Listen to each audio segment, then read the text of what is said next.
The political world has just been rocked. In a decision that no one saw coming, the Supreme Court has officially ordered the seizure of Rachel Reeves' personal and financial assets. Yes, bank accounts, investments, and even private property are now under government control. For one of the most powerful figures in British politics, this isn't just a legal blow, it could be the end of her career. The ruling came through moments ago, and already, the shockwaves are spreading across Parliament, the media, and the public. So, what happened? Why now?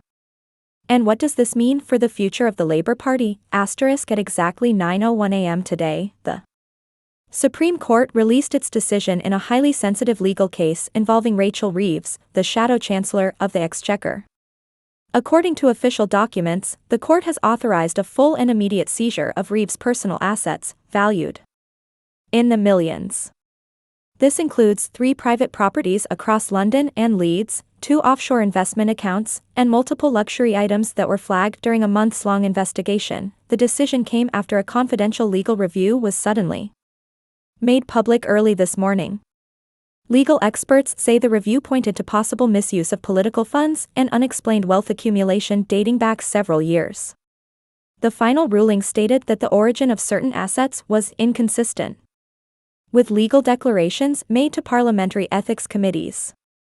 In short, the court found enough evidence to move forward with asset seizure before a full criminal trial even begins. Reeves was reportedly informed of the court's move at her Westminster office just minutes before the media picked it up. As of now, she has not appeared in public or released a formal statement. However, a brief message from her legal team claimed the ruling was based on flawed information and politically motivated leaks. They say they will file an appeal within 48 hours. Meanwhile, Parliament is already reacting. Several members of the Conservative Party have called this a victory for transparency, while some of Reeves' allies within Labour seem stunned into silence.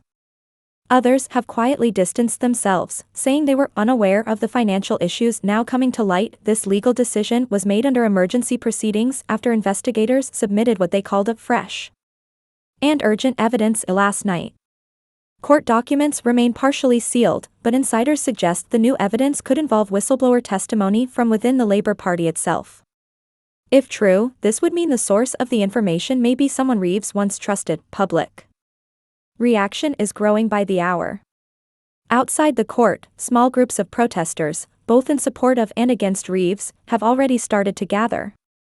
News outlets and social media are flooded with terms like Reeves scandal, asset seizure, and Labour under fire. One tweet from a political analyst read, "This is not just about money. This is about trust in the system." The Prime Minister's office has not issued a statement yet, but multiple journalists say Downing Street is preparing a response for later today. That could include pressure on Labour leadership to respond with immediate disciplinary action, or even an internal suspension. In just one morning, Rachel Reeves has gone from one of the most trusted economic voices in British politics to a central figure in what may become one of the biggest legal showdowns in recent political history. And this is just the beginning. It wasn't just a sudden decision. The Supreme Court's move to seize Rachel Reeves' assets came after months of silent investigation, deep legal scrutiny, and quietly growing suspicion within the political system. Though the public only learned about the asset seizure today, the foundation of this case was being laid for nearly a year, behind closed doors. It all began with a whistleblower report filed in early December of last year. The individual, whose identity remains protected, claimed to have worked closely with financial advisors linked to Reeves. According to the report, large sums of money were moved between personal and political accounts, with no clear explanations. Some of these transfers allegedly went through offshore banking systems in the Channel Islands and were disguised as campaign strategy expenses. Shortly after the whistleblower's warning, the National Crime Agency, NCA, quietly launched a confidential inquiry. They began examining Reeves' financial statements, campaign fund records, and asset declarations submitted to Parliament. While the investigation was kept out of public view, sources now reveal that several unusual patterns were quickly identified, especially involving the timing of asset purchases and sudden jumps in net worth. In March, the NCA submitted its initial findings to the Parliamentary Standards Authority, which oversees ethics and financial transparency for all members of Parliament. At first, no action was taken publicly. But behind the scenes, legal teams began compiling more evidence, linking Reeves to questionable financial behavior that, while not yet criminal, violated strict parliamentary codes of conduct. The turning point came when Supreme Court officials were presented with what they called urgent financial risk evidence just 3 days ago. This new evidence, believed to include internal emails, private contracts, and details of overseas accounts, was considered compelling enough to justify a legal freeze on all known assets. Notably, the court stated that these steps were essential to prevent asset hiding or removal while a full case is built. Legal experts say that the court relied on provisions from the Proceeds of Crime Act, 2002, a law that allows asset seizure before a criminal conviction if there is strong evidence linking the property to illegal activity or ethical violations. Under this rule, the government does not have to prove guilt to act. They simply have to show that the property in question is likely connected to wrongdoing. What makes this even more significant is the political role Reeves holds. As Shadow Chancellor, she's responsible for economic strategy, financial policy debates, and holding the government accountable on spending. Any hint of financial misconduct, especially personal enrichment while in office, strikes at the core of public trust. This is why the court moved so swiftly, not waiting for Parliament to handle the issue internally. Another detail adding weight to the ruling is Reeves' recent financial disclosures. Last quarter, she declared a sudden increase in personal wealth, including the purchase of a £2.1 million property in Kensington and new investments in digital currency firms. None of these were previously listed in her MP registry documents, raising red flags within the Ethics Commission. As of now, no formal criminal charges have been filed, but several legal analysts believe it's only a matter of time. They say the Supreme Court wouldn't have risked such a drastic public move without having enough documentation to justify eventual prosecution. Rachel Reeves' legal team continues to insist that the money and properties in question are from a private family inheritance and have no link to political activity. However, they have not yet provided full documentation to support that claim, and the court's ruling clearly shows that their argument didn't hold up under review. In summary, this wasn't just a political attack. The court's decision was grounded in over 9 months of investigations, backed by legal precedents and official whistleblower evidence. And if more financial links are proven, this may only be the first wave in a much larger legal storm. The Supreme Court's ruling didn't just hit Rachel Reeves, it sent shockwaves through the entire British political system. What began as a financial investigation has now exploded into a full-blown political crisis. The fallout has been immediate, intense, and deeply damaging, not just for Reeves herself, but for the Labour Party, Parliament, and public trust in politics. Within hours of the ruling, leading members of the Labour Party were scrambling for answers. Party leader Keir Starmer was caught off guard, with aides reportedly rushing to prepare a public statement that struck the right tone, firm enough to show accountability, yet cautious enough not to throw Reeves under the bus too soon. So far, Starmer has only issued a brief message, stating that, "We take financial ethics seriously and will fully cooperate with the investigation." But that hasn't stopped the media from pressing for more. Behind closed doors, sources say internal discussions quickly turned tense. Some Labour MPs are furious, feeling blindsided by someone who held one of the most trusted positions in the party. Others are quietly calling for Reeves to step down from her Shadow Chancellor role, at least temporarily, until the legal process plays out. A few MPs have even suggested this could open a deeper investigation into party finances, something that would bring even more unwelcome attention in the months leading to the next general election. Meanwhile, Conservative MPs wasted no time. Within minutes of the court ruling becoming public, several Tory figures appeared on major news channels, calling for Reeves to be suspended from Parliament. Former Home Secretary Priti Patel labelled the scandal a complete disgrace and said it proves Labour's moral failure.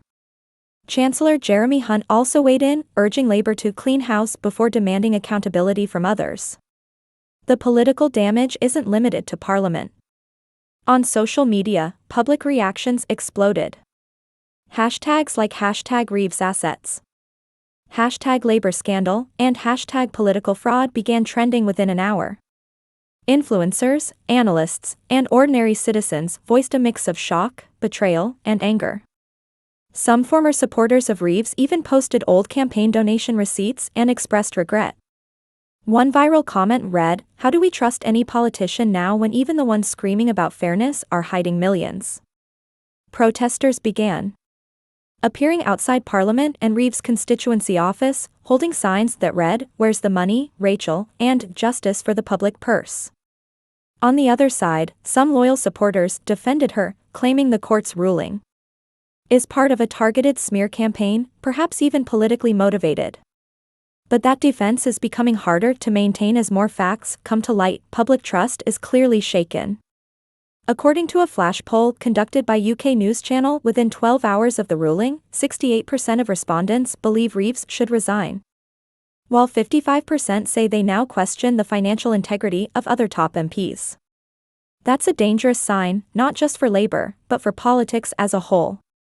Every new headline, every new detail, is feeding a growing public sense of betrayal. It's also damaging Labour's messaging. For months, Reeves had been one of the loudest voices criticizing the Conservative government's handling of the economy, calling for more transparency, better regulation, and a focus on fairness. Now, those very words are being thrown back at her. Political opponents are quoting her past speeches and asking, where was her own transparency?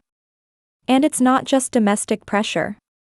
International media outlets like BBC World, CNN, and Al Jazeera have all picked up the story, painting it as a warning sign about elite corruption and systemic failure in Western democracies.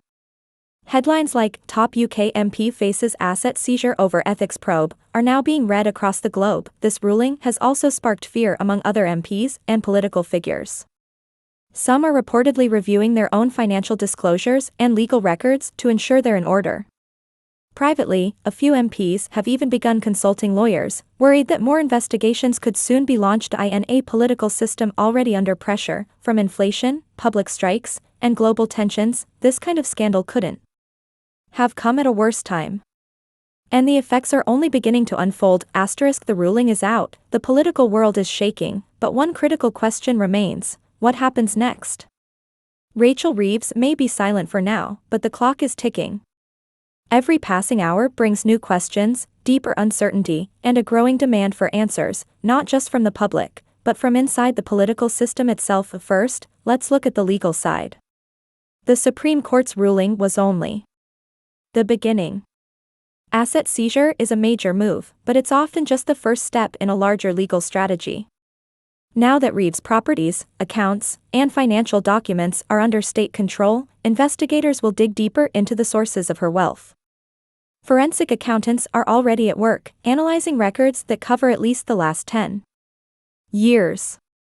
If any evidence shows direct misuse of party funds, donor money, or undeclared gifts, Reeves could face full criminal charges. According to legal experts close to the case, the Crown Prosecution Service, a CPS, is currently reviewing all submitted material.